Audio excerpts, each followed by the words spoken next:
I got this saying where I say drag the narcissist into the chosen waters. Drag them off into them chosen waters. What I mean by that is like narcissists usually are like dull people. Like their personality is usually patched together. Like I've been around narcissists and then watch them get around other people that I know they mimicking because they sound just like them, and that person is who the narcissist is, but a better version. Like the narcissist always, that's one thing about the narcissist is they always like copying somebody else. Like, so when you're talking to a narcissist, you're not even really dealing with a person. You're dealing with a person that's patched together from being around a bunch of cool people. You know, the narcissist always try to run with like, you know, pulverizing people. The narcissist is always imitating something pulverizing, but they always jealous of that anyway. So they never get the real game. Another reason why narcissists never end up being like as stoic as they try to be is because they always end up getting jealous of like the person they're trying to mimic. They always bite the hand that feeds them, like on the wisdom side. So they never really get the real game. You know what I'm saying? But they go after people who talented or people that's wise or people that's thorough people.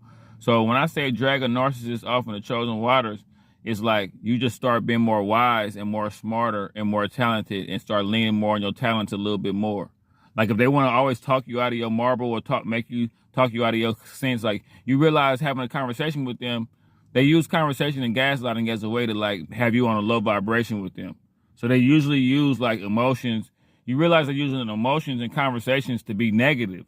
So what you do is just start being positive, and you might, like say for instance, if you start drawing, like if you draw or something, you might get around a narcissist and start painting or something, but you're not paying them no attention. You just painting for like 30 minutes.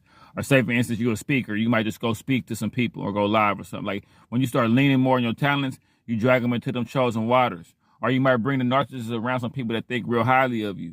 And the people are, like speak about you and talk highly of you and tell stories about how you did this. And that irritates the narcissist. Like I've had covert narcissists like come around my friend, because like I say, in my hood, I was kind of like legendary. I grew up, a lot of people liked me and stuff. So my friends would come around and start talking about me. I've seen narcissists go in the other room.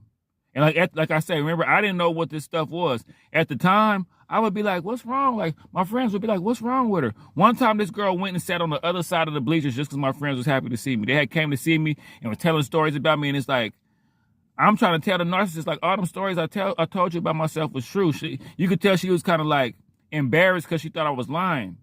And she was like, my friends validated all the stories I told her, and we was having so much fun. She went and sat down on the other side. I didn't know what was going on at the time. She was rattled. That demon in her was rattled.